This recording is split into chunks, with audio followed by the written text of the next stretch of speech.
Hello everyone, कैसे हो आप सब। मैं हूं गौरव काबरा और एक बार फिर से मेरे यूट्यूब चैनल पे आप सबका स्वागत है। हम लोग अपनी सीरीज कंटिन्यू कर रहे हैं जिसका नाम है the making of an investor और आज उसमें सेकेंड वीडियो की हम शुरुआत कर रहे हैं। इस वीडियो में जिस मुद्दे पे हम बात करने वाले हैं वो है ट्रेडर्स वर्सेस इन्वेस्टर्स। जैसा कि हमारी सीरीज के नाम से ही पता चल रहा है कि हम ऑब्वियसली एक इन्वेस्टर बनना चाहते हैं, ट्रेडर नहीं बनना चाह रहे। ये सीरीज में प्राइमा फेसी आपको समझ में आ गया होगा कि हाँ, अप्रोच तो हमारा यही रहने वाला है। बट आज के इस वीडियो में मैं आपको एकदम क्लैरिफाई करूंगा कि एक ट्रेडर क्या होता है, क्या क्या स्किल सेट की उनको दरकार होती है, कितने पैसे वो बना सकते हैं वगैरह वगैरह। साथ ही साथ ये भी बताऊंगा कि इन्वेस्टर के लिए या इन्वेस्टर बनने के लिए कैसी स्किल सेट डेवलप करनी पड़ेगी और कितनी मेहनत करनी पड़ेगी। इसके अलावा मैं मार्केट में एक बहुत बड़े हो रहे, मैं कह सकता हूं, गलती को भी एक्सपोज करूंगा। जो गलती है कि मैक्सिमम लोग जो लोग स्टॉक मार्केट से जुड़ते हैं वो एज अ ट्रेडर जुड़ते हैं, जिसमें मेरा मानना है कि as a trader stock market से एसोसिएट होना खराब नहीं है, पर इन्वेस्टर के तौर पे अगर आप ज्वाइन करते हैं स्टॉक मार्केट को तो आपका सक्सेस रेट भी बढ़ जाता है, आपके पैसे बनने की प्रोबेबिलिटी भी बढ़ती है और मेहनत भी, मैं कह सकता हूं, कुछ हद तक कम होती है। इनके जो डिफरेंसेस हैं उसके ऊपर में आज ये पूरा वीडियो डेडिकेटेड है and I think this is going to be a very important video.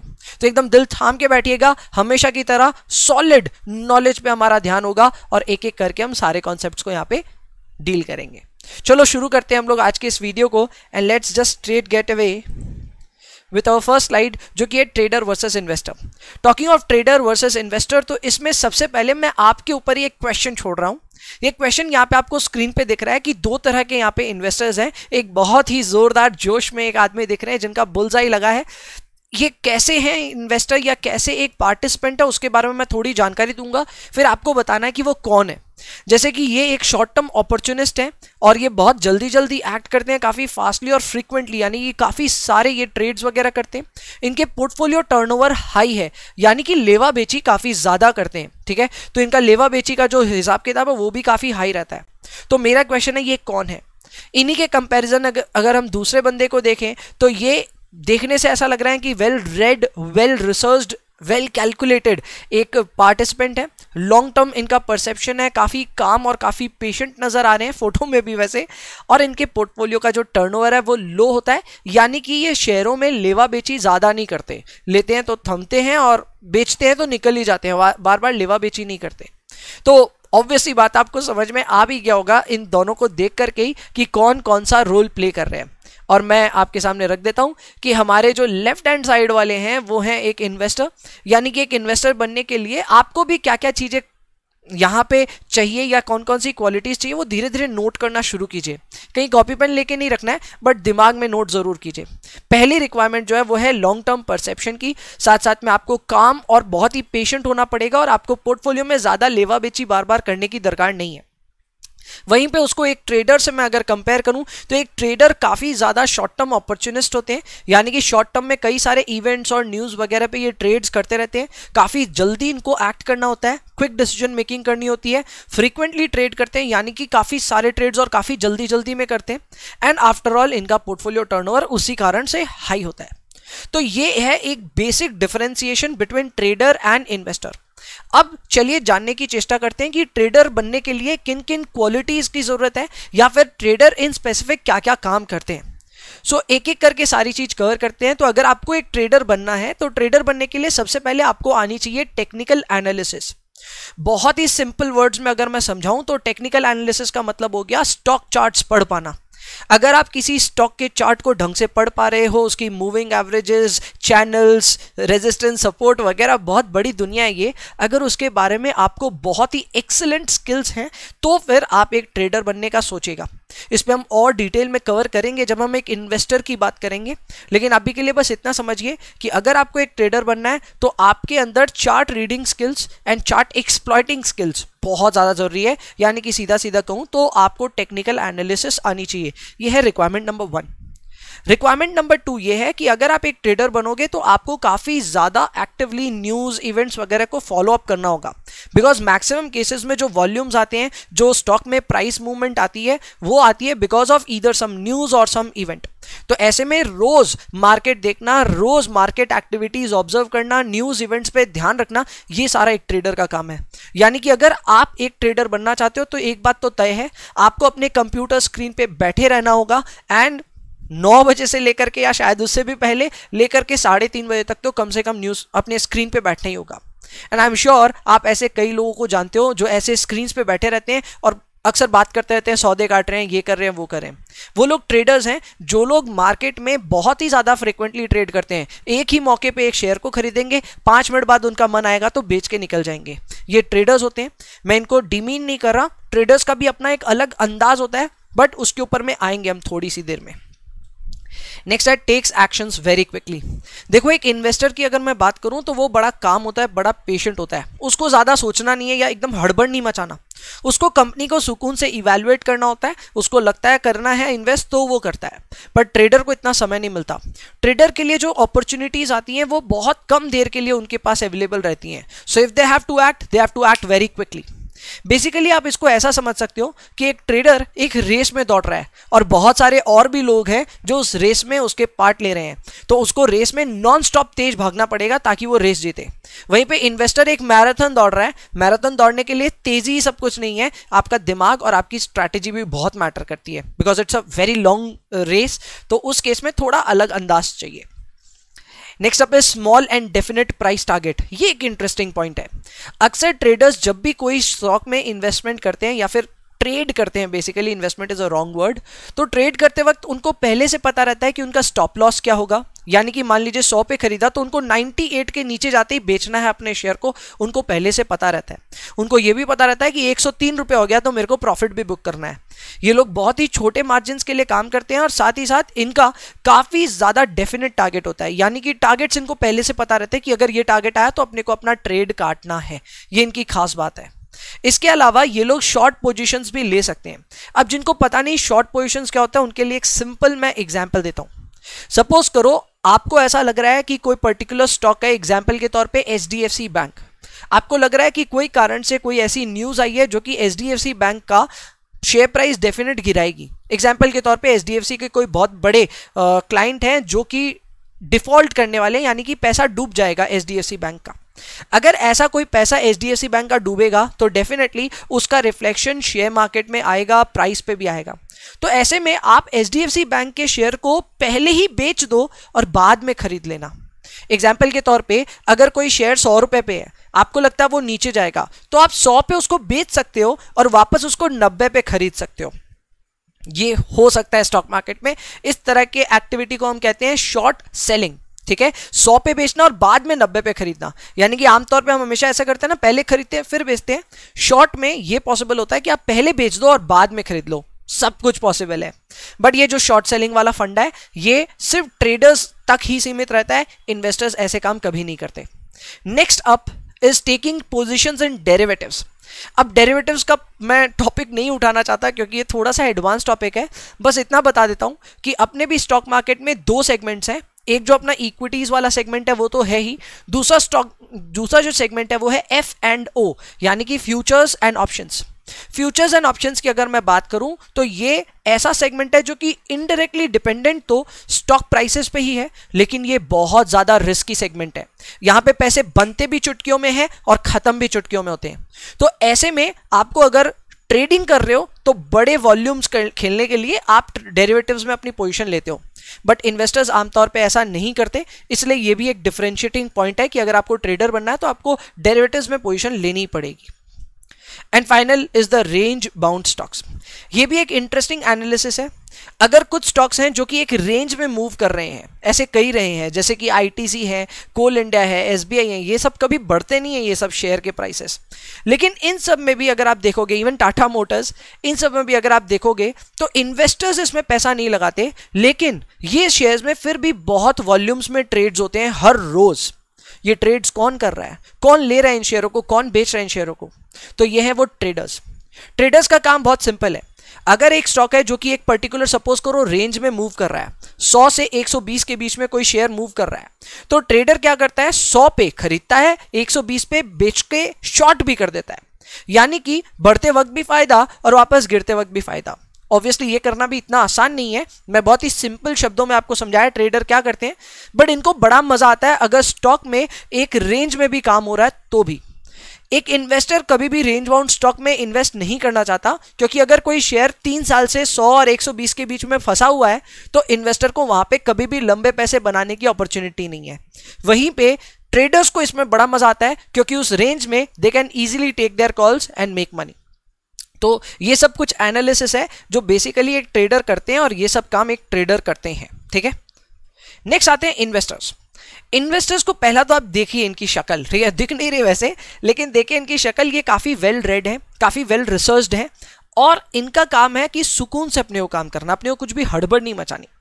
और सुकून के मामले में इनको सबसे पहले करनी होती है 2 तरह की एनालिसिस, एक है फंडामेंटल एनालिसिस, दूसरी है technical analysis. Fundamental analysis technical analysis से काफी अलग है। मैंने आपको लास्ट स्लाइड में ही बताया था कि टेक्निकल एनालिसिस बेसिकली होती है जब आप किसी स्टॉक का चार्ट्स वगैरह पढ़ रहे हो। एक इन्वेस्टर के तौर पे आपको सिर्फ चार्ट पढ़ना ही नहीं, बल्कि साथ में कंपनी के फाइनेंशियल स्टेटमेंट्स पढ़ना भी आना चाहिए। टॉकिंग ऑफ फाइनेंशियल स्टेटमेंट्स यानी कि उनकी बैलेंस शीट, पीएल अकाउंट वगैरह वगैरह, statement of income and loss जो होता है वो सब पढ़ना आपको आना चाहिए। अब ये सब पढ़ के आप क्या करेंगे, ये सब पढ़ के आप कंपनी की लिक्विडिटी, सॉल्वेंसी वगैरह सारी पोजीशंस को इवैल्यूएट करेंगे।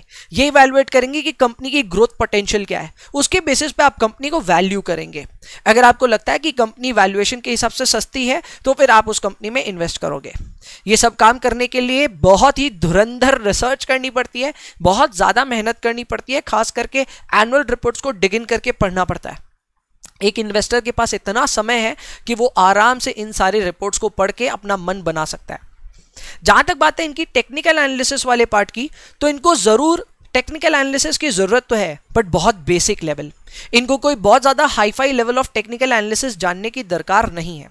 वहीं पे अगर मैं कंपेयर करूं इसको एक ट्रेडर से, तो ट्रेडर को सिर्फ टेक्निकल एनालिसिस ही जाननी है, उनको कंपनी के फंडामेंटल्स के बारे में कोई परवाह नहीं, लेकिन उनको टेक्निकल एनालिसिस आनी बहुत अच्छे से चाहिए। यानी कि अगर कंपेयर करूं मैं, तो फिर टेक्निकल एनालिसिस बेहतर आएगी ट्रेडर को as compared to our investor, लेकिन इन्वेस्टर को साथ ही साथ एक और स्किल चाहिए, वो है फंडामेंटल एनालिसिस, यानी कि कंपनी के एनुअल रिपोर्ट्स वगैरह पढ़ना, फाइनेंशियल स्टेटमेंट्स पढ़ना और कंपनी के बारे में वैल्यूएशन हासिल करना। यही पॉइंट सेकंड है हमारा, जो कि है look at the value of the company. अगर आपको किसी कंपनी में इन्वेस्टमेंट करना है तो you need to value a company. अब बात होती है वैल्यू क्या होती है, तो ये बहुत सिंपल है। आप जब भी बाजार जाते हैं, कोई भी चीज खरीदते हैं, तो आप उस चीज की वैल्यू और प्राइस को जरूर कंपेयर करते हैं। एग्जाम्पल के तौर पे आप कोई चीज खरीदने गए और दुकानदार ने उसके 30 रुपए आपको बोले, तो जो दुकानदार आपको बोल रहा है वो उसका प्राइस है, बट अगर आप उस चीज से जो 30 रुपए की है उससे 50 रुपए की वैल्यू एसरटेन कर सकते हो, तो आप उस चीज को खरीद लोगे। और अगर आपको लगता है नहीं यार ये 30 रुपए लायक भी नहीं है, इसकी वैल्यू तो 5 रुपए या 10 रुपए बनती है, तो आप मत खरीदना। बेसिकली आप ये वैल्यू और प्राइस की लड़ाई अपने जिंदगी में बाय डिफॉल्ट करते आ रहे हो, बस आपने कभी रियलाइज नहीं किया। यही लड़ाई एक इन्वेस्टर हर रोज करता है। वो जब भी किसी प्रोस्पेक्टिव इन्वेस्टमेंट कंपनी को देखता है, किसी कंपनी पे नजर डालता है, तो वो जरूर से उस कंपनी की एक वैल्यू एसरटेन करता है और फिर उसको उसकी प्राइस से कंपेयर करता है। अगर उसको लगता है कि प्राइस काफी ज्यादा बिटन डाउन है तो फिर वो उसमें इन्वेस्ट करता है, और अगर उसको लगता है कि नहीं भाई प्राइस काफी ज्यादा ओवर वैल्यूड है तो वो अवॉइड कर देता है उस कंपनी को। माइंडेड ये लोग शॉर्ट वॉट नहीं करते, ये लोग अवॉइड ही कर देते हैं। अगर लगता है महंगा है कंपनी तो छोड़ देते हैं। अब यहां अगर मैं वैल्यू की बात करूं तो एक चीज मैं डिस्क्लेमर दे दूं, मैं यहां पे वैल्यू इन्वेस्टिंग की बात नहीं कर रहा। वैल्यू इन्वेस्टिंग बेसिकली होता है सिर्फ ऐसी कंपनियों को खोजना जो बहुत ज्यादा सस्ती हैं या बहुत ज्यादा उनका प्राइस कम है फिलहाल और आप उसको खरीद रहे हो, बेसिकली अंडर वैल्यूड स्टॉक्स को। ऐसा नहीं है, इवन कई ग्रोथ स्टॉक्स में भी आप ऐसी इन्वेस्टमेंट कर सकते हो जब उनमें कोई खराब दौर चल रहा हो। Let me explain. अभी रिसेंट की कुछ खबरें आपको बताता हूं। राधा किशन दवानी जो कि एक बहुत बड़े इन्वेस्टर है इंडिया के, उन्होंने इंडिया सीमेंट्स के कुछ शेयर्स खरीदे। अब इंडिया सीमेंट जब उन्होंने खरीदा तो उन्होंने बेसिकली एक ऐसी कंपनी को खरीदा जिसके हालात बहुत खराब चल रहे हैं, उसका प्राइस का बहुत ज्यादा तरह से पिटाई हुआ है, तो उनको लगा इस कंपनी का जो अभी करंट प्राइस है वो उसकी वैल्यू से काफी कम है, तो उन्होंने एक सस्ती डील जान पड़ के उस शेयर को खरीद लिया। वहीं पे अगर हम कंपेयर करें उसको या HDFC बैंक को फॉर एग्जांपल, तो because of corona HDFC bank को बहुत बुरी तरह से पिटाई हुई, 30-40% उसके शेयर प्राइस गिर गए। ऐसे में अगर आपको लगता है दैट HDFC बैंक की वैल्यू बहुत हाई है and because of some temporary reason उसके प्राइस में एक गिरावट आई है, so you can take a call. आपको ऐसा एक प्राइस और वैल्यू के बीच में एक आपको डिफरेंशियल मिल जाएगा and you can ride on that share. एक इन्वेस्टर ये दोनों ही अपॉर्चुनिटीज का वेट करता है। वो ना कि सिर्फ इस फिराक में रहता है कि एक अच्छी कंपनी को सस्ते दाम पे खरीद ले, इस फिराक में भी रहता है कि कोई एक अच्छी कंपनी में टेम्पररी प्रॉब्लम की वजह से जो प्राइस में गिरावट आई उसको भी एक्सप्लॉइट करें। इस पे बहुत सारी चर्चाएं हैं, यही तो हमारी पूरे सीरीज का एसेंस है, तो इस पे हम खुल के चर्चा करेंगे आगे बढ़ते हुए। इसके अलावा तीसरा चीज जो है वो है takes actions quite calmly and infrequently. ये ऑब्वियसली ट्रेडर से काफी अलग है। एक ट्रेडर को हर मौके पे अपने स्क्रीन पे प्राइसेस चाहिए, अपने टैबलेट्स पे प्राइसेस चाहिए, ब्रोकर को फोन मिलाना है एंड एवरीथिंग। एक इन्वेस्टर के लिए इतना कोई जरूरी नहीं है। इनफैक्ट मैंने रिसेंटली एक बुक पढ़ी थी द वॉरेन बफेट वे, जो कि मेरे हिसाब से एक क्लासिकल बुक है। उसमें तो ये तक बात लिखी हुई है कि अगर आप एक इन्वेस्टर हो तो फिर आपको स्टॉक प्राइसेस रोज देखने की दरकार भी नहीं है। कहीं ना कहीं मैं भी ऐसा मानता हूं कि हाँ ऐसा जरूरी तो नहीं है, बट हमारा पापी मन है और हम लोग बिना देखे मानते नहीं हैं। लेकिन आमतौर पे अगर मैं बताऊं तो एक इन्वेस्टर को सच्ची में रोज रोज प्राइसेस देखने की दरकार है नहीं। He can take actions quite calmly and quite infrequently, कोई प्रॉब्लम नहीं है। Got the point? Next up is longer time horizon. अब ये सही पॉइंट है एंड ये बहुत वैलिड है। एक ट्रेडर यूजुअली ना पोजीशन BTST लेता है, यानी कि बाय टुडे सेल टुडे या टुमारो, ठीक है। ये सारी सिचुएशंस रहती हैं, यानी कि एक दिन में खरीदा दूसरे दिन में बेच दिया, या हो सके तो इंट्राडे करके ही बेच दिया। ज्यादा से ज्यादा वो थोड़ा सा पोजीशन को एक्सटेंड करके 7 दिन 10 दिन कर सकते हैं, बट ट्रेडर्स यूजुअली इससे ज्यादा अपनी पोजीशंस को नहीं कैरी ऑन करते। इन्वेस्टर्स लेकिन इतना छोटा गेम नहीं खेलते। इन्वेस्टर्स आमतौर में किसी भी कंपनी में जब इन्वेस्ट करते हैं उनका होराइजन मल्टी ईयर्स का होता है, यानी कि 1-2 साल भी नहीं, 3-4 साल 5 साल का भी उनका होल्ड का हो सकता है स्पिरिट। तो ऐसे में इन्वेस्टर बनने के लिए आपको यह भी समझना होगा कि आप सिर्फ उस कंपनी का 1 या 2 साल की परफॉर्मेंस पे बेटिंग मत करो। आपको अगर लगता है कि वो कंपनी का फ्यूचर यहां से आने वाले 10 साल तक बहुत ब्राइट है तो आप उसमें अपनी इन्वेस्टमेंट कर सकते हैं। Got the point? तो इन्वेस्टर हमेशा जो सोचता है वो थोड़ा लॉन्ग टर्म का सोचता है। Next up is always bullish on the market. ये इंटरेस्टिंग पॉइंट है। इन्वेस्टर्स को कभी भी आप पूछ लो, खास करके जैसे राकेश झुनझुनवाला जी हैं, अगर उनको भी कभी भी पूछ लो कि मार्केट के बारे में आपके क्या ख्याल आता है तो हमेशा बोलेंगे आई एम ऑलवेज बुलिश। यानी कि उनको हमेशा लगता है यार मार्केट ऑन एन एवरेज हमेशा ऊपर ही जाएगा। हाँ शेयर्स ऊपर नीचे जा सकते हैं, वो अलग बात है, बट इंडिया एक ग्रोइंग नेशन है और मार्केट में पैसा लगेगा तो हमेशा बढ़ेगा ही। तो ये लोग हमेशा बुलिश होते हैं। जाहिर सी बात है बुलिश आदमी कभी शॉर्ट नहीं करता। ट्रेडर्स शॉर्ट करते हैं पर इन्वेस्टर्स नहीं करते। यानी कि बाजार जब ऊपर से नीचे आ रहा होगा तो इन्वेस्टर्स के पास उस समय 2 ही ऑप्शंस हैं, या तो चुपचाप बैठ जाओ या फिर में अपनी पोजीशंस को लिक्विडेट कर लो, क्योंकि एक तूफान आने वाला है, उससे पहले खुद को बचा लो। इस पे भी खूब चर्चा होगी आगे जाकर के। रेगुलर कैपिटल इन्फ्यूजन, ये है वो एरिया जो मैं आपको लास्ट डे भी बताया और आगे भी बताता रहूंगा। लास्ट वीडियो में मैंने एक बात बोली थी कि अगर आपको एक इन्वेस्टर बनना है तो आपको एक रेगुलर फ्लो ऑफ इनकम चाहिए। ये रेगुलर फ्लो ऑफ इनकम को आप थोड़ा थोड़ा करके मार्केट में डालते रहेंगे, शेयर्स में इन्फ्यूज करते रहेंगे। अब ये आपको ट्रेडर से बहुत अलग बनाता है। एक ट्रेडर एक ऐसा बंदा है जो कि सुबह से शाम मार्केट में ही बैठा है, तो उसके पास और कोई फ्लो ऑफ इनकम नहीं है। वो जो करेगा, जो भी प्रॉफिट बनाएगा वो मार्केट से ही बनाएगा।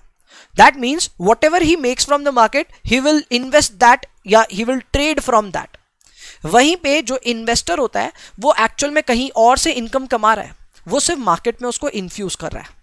दोनों में ये बहुत सिग्निफिकेंट डिफरेंस हो जाता है और ये मैं कह सकता हूं एक बहुत बड़ा कारण होता है why investor takes the leverage, takes the point and वहां से आगे बढ़ जाते हैं as compared to traders. And final point is well researched and vigilant. मैं ये कतई नहीं कहना चाहता कि ट्रेडर्स रिस्क या ट्रेडर्स बिना कोई एनालिसिस किए इन्वेस्ट करते हैं या ट्रेड करते हैं। ट्रेडर्स को भी बहुत ज्यादा एनालिसिस करनी पड़ती है, बट उन्हें मैं वेल रिसर्च नहीं वेल स्किल्ड कहूंगा। यानी कि एक ट्रेडर बनने के लिए आपके अंदर स्किल्स होनी चाहिए, लेकिन एक इन्वेस्टर बनने के लिए आपको रिसर्च बहुत तगड़ी करनी होगी। कंपनियों के बारे में जानना, उसकी पूरी इन-डेप्थ एनालिसिस करना, ये सब काम होता है इन्वेस्टर का। अब घूम फिर के आपको ऐसा देख करके लग रहा होगा भैया ये कितना हार्ड काम है, मुझे लग रहा था ट्रेडर वाला ज्यादा ईजी है। ऐसा नहीं है, इन्वेस्टर बनना ज्यादा आसान है और उसके कारण क्या है वो मैं थोड़ी देर में आपको ब्रशअप कराऊंगा। बट उससे पहले मैं 3 क्वेश्चंस अभी आपके सामने पोज कर रहा हूं।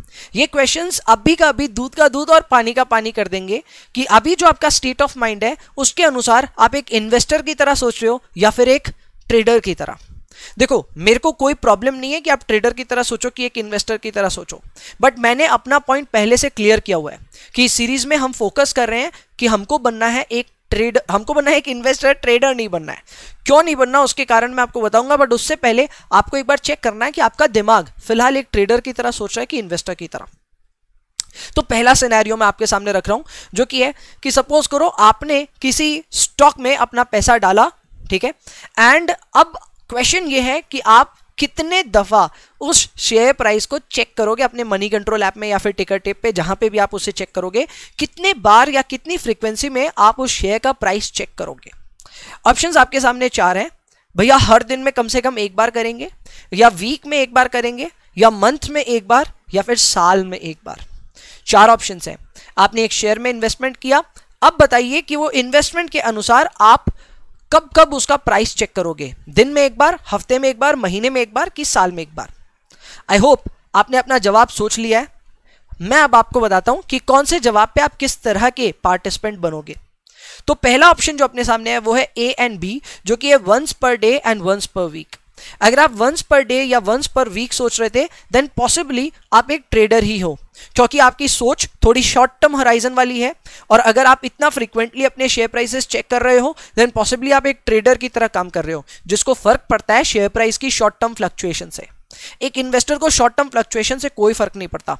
वो अगर स्टॉक में पैसे लगाए और 1 साल तक उसे चेक भी नहीं करे तो उसे कोई फर्क नहीं पड़ता, बट फिर भी एक इन्वेस्टर वैसे चेक नहीं करेगा। एक इन्वेस्टर चेक करेगा या तो हफ्ते में एक बार या तो महीने में एक बार। वो हर दिन तो चेक नहीं करेगा, क्योंकि हर दिन चेक करने से उसका जो मैं कह सकता हूं मन है वो बड़ा विचलित हो जाएगा, तो वो हर दिन तो चेक नहीं करेगा। अब हर वीक करे या हर मंथ करे, ये अलग अलग तरह के इन्वेस्टर्स पे डिपेंड करता है। आपके पास बहुत समय है, आप वीकली चेक कर सकते हैं, लेकिन इमोशनली डिटैच कीजिए खुद को उस बात से। आप ऐसा ना हो प्राइस चेक करें और फिर आपका जी मचल जाए। आपको बड़ा स्थिर होना पड़ेगा, बड़ा काम होना पड़ेगा। सो अगर आप वीकली चेक भी कर रहे हो तो इमोशनली डिटैच होकर के। सिमिलरली अगर आप महीने में एक बार देख रहे हो तो भी बहुत अच्छा है। बात आती है भैया साल में एक बार चेक करें तो कैसा रहे, तो मैं कहूंगा ये थोड़ा सा गलत है। साल में एक बार चेक करने का मतलब हो गया कि आप जरा से भी विजिलेंट नहीं हो। अगर उस बीच में शेयर प्राइस में कोई बहुत ज्यादा गिरावट आ जाएगी तो फिर आपको पता भी नहीं चलेगा, क्योंकि आप साल में एक बार चेक कर रहे हो। अब आप सबको मैं बताता हूं कि आप भी अगर अपने सबके फादर या मदर किसी के भी पोर्टफोलियो देखेंगे तो आपको देखने को मिलेगा कि उनके पोर्टफोलियो में अंबार लगी है, लिस्ट सजी है बैड इन्वेस्टमेंट्स की। यानी कि ऐसे शेयरों में उन्होंने इन्वेस्ट किया हुआ है जहां पे 60%, 50%, 90% तक के लॉसेस हैं, बट फिर भी वो उनके पास पड़े हैं। अगर आप उनसे पूछोगे कि ये क्यों है आपके पास जिसमें 90% लॉस हो गया और आपने इसको बेचा नहीं, तो वो जवाब यही देंगे पता ही नहीं चला। वो इसलिए हुआ क्योंकि वो विजिलेंट नहीं थे। एक इन्वेस्टर का काम होता है कि अपने स्टॉक्स जो इन्वेस्ट किए हैं उसमें आपको थोड़ा सा देखते रहना चाहिए कब है, लेकिन बहुत ज्यादा फ्रीक्वेंटली भी नहीं देखना चाहिए। सो ये पॉसिबली शायद फर्स्ट सिनेरियो आपको ये समझाने में मदद किया कि आपको किस तरह अपने स्टॉक प्राइसेस चेक करने चाहिए। Got the point? आइए सिनेरियो नंबर 2 में, अगेन ये भी बड़ा इंटरेस्टिंग है।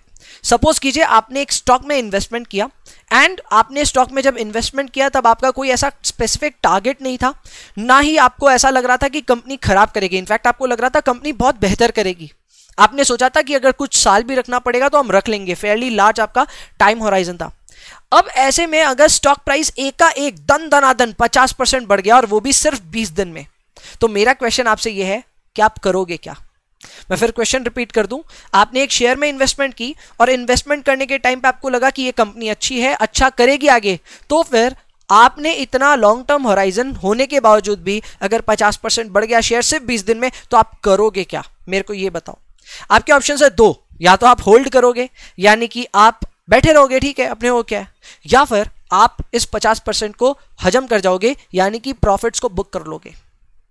आई होप आपने अपना जवाब सोच लिया है, अपने मन में डिसीजन ले ही लिया होगा कि लेके बैठे या फिर इसको बेच के 50% खा जाए, बिकॉज लॉस तो हो ही नहीं रहा है, प्रॉफिट हो रहा है और वो भी 20 दिन में 50%। ये गजब का प्रॉफिट है, ये बात तो मानना पड़ेगा, क्योंकि 50% साल में भी बहुत बड़ी बात है, तो 20 दिन में तो ऑब्वियसली बढ़िया बात है। आप सोचिए। तो मैं बता दूं आपको, अगर आप सोचें होल्ड करने का तो आप एक ट्रू इन्वेस्टर हो, क्योंकि इन्वेस्टर क्वांटम नहीं देखता। उसको ऐसा नहीं है कि मेरे को 50% बनाना है, वो देखता है कि अगर इस कंपनी की पोटेंशियल और अगर ये कंपनी बेहतर करेगी तो वो इस 50% में खुश नहीं होता। इस 50% पे वो क्या बोलते हैं उसको, उसका मन नहीं मानता, क्योंकि उसको लगता है ये कंपनी बेहतर करेगी यहां से, तो फिर वो होल्ड अभी भी करेगा। ही विल होल्ड इट बिकॉज उसका तो जो होराइजन है वो काफी लार्ज था ना, so he will hold it. Even if हो सकता है इसका 50% इवेंचुअली कम हो जाए, गिर जाए, कम हो जाए इनका प्रॉफिट्स, फिर भी इन्वेस्टर अपनी बात पे तो अड़ा रहेगा। उसने कंपनी में इन्वेस्ट किया है, सो ही विल स्टे। और उसका कारण भी है, अगर आप सच में 50% यहां बुक कर जाओगे तो हो सकता है 2000%, 1500% इस तरह के जो प्रॉफिट्स होते हैं ना शेयरों में, जब उनमें एक मदर बुल रन आती है, आप उन सबसे वंचित रह जाओगे। इसलिए एज एन इन्वेस्टर आपको होल्ड करना चाहिए, अगर जब तक आपको ऐसा लगता है कंपनी आगे भी अच्छा करेगी। और मेरे ख्याल से 20 दिन में ऐसा कुछ बदलता भी नहीं, तो मेरे ख्याल से you should hold on. But वहीं पे अगर आप बुक करना चाहते हो अपने प्रॉफिट को, तो मैं इतना जरूर बोल दूं कि यहां पे आप ट्रेडर तो नहीं हो, क्योंकि ट्रेडर 20 दिन तक वेट भी नहीं करता, लेकिन आप एक इन्वेस्टर भी नहीं हो। क्योंकि इन्वेस्टर होने के लिए एक बात बहुत जरूरी है, और ये समझ लेना, ग्रीड होना जरूरी नहीं है। ग्रीड इनफैक्ट दूर रहो तो बेटर है। एक इन्वेस्टर बहुत काम होता है, बहुत पेशेंट होता है। अगर वो 50% 20 दिन में भी मिल रहा है ना, उसको उस बार्गेन में सलटना नहीं है। उसको समझ में आना चाहिए कि अब भी अगर 50 मिल रहा है तो आगे और ज्यादा मिलेगा। उसको अपनी रिसर्च पे भरोसा होना चाहिए और कंपनी में बने रहना चाहिए। तो एटलीस्ट मैं इतना कह सकता हूं, अगर आप अपने प्रॉफिट्स बुक कर रहे हो, पॉसिबली आप एक इन्वेस्टर की तरह तो एक्ट नहीं कर रहे हो, ट्रेडर भी नहीं हो, ये बात तो तय है। Next and the final scenario is कि सपोज कीजिए आपने एक शेयर में इन्वेस्टमेंट किया, और सपोज करो जैसे अभी कोविड का क्रैश हुआ, अगर वैसे मार्केट क्रैश हो जाए और आप पाएं कि आपका शेयर एकाएक 60% क्रैश कर गया विद इन फ्यू वीक्स, कुछ हफ्तों के अंदर ही आपका शेयर प्राइस 60% क्रैश कर गया, before you could find out सब तबाह हो गया, पैसे सब खत्म हो गए। मेरा क्वेश्चन ये है कि अब आप करोगे क्या? 3 ऑप्शंस आपके पास। पहला, एवरेज करोगे, यानी कि और खरीद करके, ऊपर खरीदा था ना सपोज 100 रुपए पे खरीदा, तो अब 40 पे वापस खरीद लेंगे, so that our average price comes near 70। क्या आप ये काम करोगे? ऑप्शन नंबर 2, भैया आप काट देंगे, लॉस बुक कर लेंगे। या option number 3, wait for clarity. Obviously C के साथ सब जा रहे हैं, मुझे बात समझ में आ रही है, बट इस सवाल को देने का मेन रीजन ये था कि मैं आपको समझाऊं कि ए तो एकदम गलत है। एक कहावत है स्टॉक मार्केट में, never catch a falling knife, यानी कि अगर एक शेयर धड़ाधड़ गिर रहा है उस समय उसको पकड़ करके एवरेज मत करो। हालांकि अधिकतर इन्वेस्टर्स ये गलती करते हैं। आप अगर अपने भी पापा, अंकल, किसी से भी पूछेंगे तो उन्होंने जब मेजर लॉसेस कोई स्टॉक में खाए होंगे तो इसलिए खाए होंगे क्योंकि जब वो शेयर गिर रहा था उन्होंने सोचा चलो एवरेज करते हैं। आप बहुत यंग हो, इसलिए ये बात मैं आपके जहन में डाल देना चाहता हूं, never catch a falling knife. कोई भी शेयर में अगर जबरदस्त गिरावट आ रही है तो रुकिए, संभलिए, समझिए कि ये हुआ क्यों, एवरेज करने मत जाइए। इसके क्लासिकल एग्जांपल्स अगर आपको देखने हैं तो अभी कोविड के टाइम पे HDFC बैंक, बजाज फाइनेंस, बहुत सारे फाइनेंशियल शेयर्स थे जो कि धड़ धड़ करके गिरते गए।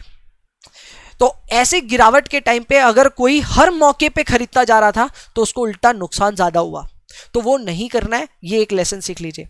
साथ ही साथ दूसरी बात ये है कि आपको लॉसेस बुक करना है कि नहीं करना, उससे पहले आपको क्लैरिटी का वेट करना होगा। एंड जब मैं बात करता हूं क्लैरिटी की, तो मतलब है कि आपको रिसर्च और करना होगा। अब यहां रिसर्च बेसिकली 2 बातों की करनी है कि जो नुकसान हुआ है वो टेम्पररी है या फिर परमानेंट है। अगर आपको लगता है कि इस कंपनी में जो नुकसान हुआ है वो एक परमानेंट नुकसान हो गया है और अब तो इस कंपनी की हालत खराब हो जाएगी, तो फिर लॉस बुक कर लीजिए। नुकसान हुआ मानता हूं मैं, लेकिन निकलना ही बेहतर है। पर अगर आपको लगता है कि नहीं यार, ये तो सिर्फ कोई क्रैश की वजह से इतना प्रेशर आया, ये जो भी प्रॉब्लम है कंपनी में ये टेम्पररी नेचर की है, तो आई थिंक उस समय आप थोड़ा बहुत शेयर्स काफी नीचे प्राइसेस पे खरीद सकते हो। बट अगेन, बिना सोचे समझे एवरेज करना नहीं। ये मेरा पहला लेसन है जो मैं आपको सिखा रहा हूं और बहुत ही कड़े शब्दों में सिखा रहा हूं। लिखना है तो लिख लीजिए कहीं पे, लेकिन कभी भी एक फॉलिंग नाइफ को पकड़ने का नहीं। समझ में आया? चलिए, सिनेरियोज हो गए और लास्ट में मेरा समरी यही है कि आपको एक इन्वेस्टर क्यों बनना चाहिए। Why investing? पहला बात, इन्वेस्टिंग हमें इसलिए करना है क्योंकि हम वेल्थ बनाने आए हैं, इनकम कमाने नहीं। मेरी बात करूं तो मैं एक टीचर हूं, मेरा काम है कोर्सेज बनाना और कोर्सेज को स्टूडेंट्स को देना, सो दैट वहां से मेरे को ट्यूशन की इनकम आए। वो ट्यूशन इनकम मेरे लिए मेरा प्राइमरी सोर्स ऑफ इनकम है। लेकिन मार्केट में भी मैं काफी एक्टिव हूं, तो मैं मार्केट में एक ट्रेडर नहीं हूं। मैं स्क्रीन पे नहीं बैठा रहता दिन भर। मेरा काम है मार्केट समझना, शेयरों को इवैल्यूएट करना और उनमें पैसे लगाना। तो मेरे को बनाना है वेल्थ, नॉट इनकम। इनकम मेरा कहीं और से आएगा और ना ही मैं इतना समय दे सकता हूं मार्केट में। So I will try not to give it और not to give so much, and इसीलिए मैं यहां पे एक इन्वेस्टर बनना चाहूंगा rather than becoming a trader. अगर आपको भी ऐसा लगता है कि हाँ आपको भी कुछ ऐसा ही बनना है, आपको अपने जॉब में बेटर हो या फिर अपने बिजनेस में बेटर हो, तो आप भी जरूर से इन्वेस्टिंग को चुने as compared to trading. Trader क्यों नहीं बनना है, उसके लिए एक और कारण यह भी है कि ट्रेडर बनने के लिए एक बात आप समझ लीजिए, ट्रेडर बनना तो बुरा नहीं है, लेकिन एक बुरा ट्रेडर बनना बहुत बुरा है। ट्रेडर बनने के लिए स्किल की बहुत ज्यादा जरूरत है। टेक्निकल एनालिसिस में आपकी कमांड बहुत अच्छी होनी चाहिए। इवेंट्स न्यूज को समझ में आना, उसको ठीक डायरेक्शन में पिक करना बहुत जरूरी है। साथ ही साथ कई सारे टेक्निकल मार्केट जार्गन्स हैं जो भी आपको पता होने चाहिए। अगर आप में ये सब स्किल्स नहीं है और आप ट्रेडिंग करोगे तो आपके लिए chances of failure are far higher than chances of success. मैं उनके लिए कह रहा हूं जो मार्केट में घुसते ही सोचते हैं चलो लेवा बेची करते हैं। उनको लेवा बेची में शुरुआत में कुछ प्रॉफिट्स होते हैं और बाद में होता है एक बड़ा नुकसान जो कि उनको मार्केट से हमेशा के लिए बेदखल कर देता है। आई एम श्योर ऐसा कुछ लोगों के साथ हुआ है। उन्होंने जो की गलती वो आपको नहीं दोहरानी अगर आप एक बिगनर हो तो। अगर आपको एक ट्रेडर बनना है तो आपको समझना पड़ेगा कि ट्रेडर बनने के लिए खुद को उस काबिल बनाना होगा। ट्रेडर क्या, इवन अगर आपको इन्वेस्टर बनना है तो भी उसको खुद को उस काबिल बनाना होगा। ट्रेडर बनने के लिए चाहिए स्किल्स और इन्वेस्टर बनने के लिए चाहिए रिसर्च। ध्यान रखिए, जहां तक बात है रिसर्च की या इन्वेस्टर बनने की जो गाइडलाइंस की, वो आपको इस सीरीज में मैं सिखा रहा हूं, तो सीरीज में बने रहेंगे तो वो आपको जरूर मिलेगा। सो ये बात भी मैं यहां पे रख देता हूं कि अगर आप एक अनस्किल्ड ट्रेडर बनना चाहते हैं तो ना ही बने तो बेहतर है, उससे बेटर है इन्वेस्टर बने। तीसरी बात जो मैंने यहां पे कवर नहीं की लेकिन ऐसा होते आया है, वो ये है कि अगर हम इंडिया में या फिर वर्ल्ड वाइड भी देखें, जिन लोगों ने सक्सेसफुली बहुत ज्यादा पैसे बनाए स्टॉक मार्केट से, वो इन्वेस्टर्स रहे हैं, ट्रेडर्स नहीं। ऐसा सुनना या ऐसे ट्रेडर्स से मुलाकात होनी जिन्होंने बेशुमार पैसा बनाया है इज वेरी नेग्लिजिबल। हाँ ऐसे हैं कुछ एक, लेकिन बहुत कम है। और ऐसे लोग बहुत ज्यादा मिलेंगे जो पैसिवली सिर्फ मार्केट में पैसे डाल के रखे और उनके पैसे बन गए। वो थे इन्वेस्टर्स। जाने अनजाने में उन्होंने उन्हीं सब प्रैक्टिसेस को फॉलो किया जो इस सीरीज में मैं बताने वाला हूं आपको, और उन्होंने काफी पैसे बनाए। सो इसीलिए investing I think becomes a better off as compared to trading. लेकिन ट्रेडिंग खराब नहीं है ये मैं नहीं बोल रहा, गॉट द पॉइंट। ट्रेडिंग अच्छी है, लेकिन ट्रेडिंग के लिए आपको उस तरह का जुनून, उस तरह का नॉलेज का रिक्वायरमेंट भी है। Finally before I and this video, जो कि ऑलरेडी काफी एक्सटेंडेड हो गया है, लेकिन आई होप आज आपको समझने में भी ज्यादा आया और ज्यादा समझ में आया, वो है कोर सैटेलाइट अप्रोच। ये एक इंटरेस्टिंग अप्रोच है जो कि राकेश झुंझुनवाला जी अपनाते रहे हैं पास्ट में और अभी शायद अभी भी। उनका काम बेसिकली ये है कि उन्होंने अपना एक सिंगल पोर्टफोलियो में ट्रेडर और इन्वेस्टर की तरह काम नहीं किया। देखो कई लोग जो होते हैं ना, जो स्टॉक मार्केट में ही ज्यादातर टाइम अपना देते हैं, वो बोलते हैं भैया अगर हम इन्वेस्टर बन जाएंगे तो हमारा टाइम पास कैसे होगा, क्योंकि इन्वेस्टर का काम तो ये नहीं है कि रोज मार्केट देखें। अब हमारे पास और कोई काम नहीं है, हमारे पास बस पैसा है और हम मार्केट में ही करना चाहते हैं जो करना चाहते हैं। तो वैसे लोगों के लिए एक अप्रोच है जिसे हम कहते हैं कोर सैटेलाइट अप्रोच। इस अप्रोच में बेसिकली ये पहला इसका गाइडलाइन है कि आपको एक ही पोर्टफोलियो से ट्रेडिंग और इन्वेस्टिंग नहीं करना चाहिए। अगर आपको करना भी है, try to keep 2 separate portfolios, preferably अलग अलग ब्रोकर के पास रखो तो और आपका बेटर कंट्रोल रहेगा। अब आपको क्या करना है, आपको सबसे पहले कोर डेवलप करना, और ये कोर क्या होता है? This core is a large portion of your portfolio which you have dedicated for investing. आप 90% तक का अपना पोर्टफोलियो अमाउंट इन्वेस्टिंग के लिए डेडिकेट कीजिए। ये इन्वेस्टिंग वाला जो पोर्टफोलियो का पार्ट होगा उसमें आप पेशेंटली, कामली और बहुत ही पैसिवली इन्वेस्ट करोगे। उसके साथ में आप एक सैटेलाइट रख सकते हो। ये सैटेलाइट होगा 10% ऑफ योर पोर्टफोलियो अमाउंट, जो आप अपने ट्रेडिंग अकाउंट में रखो।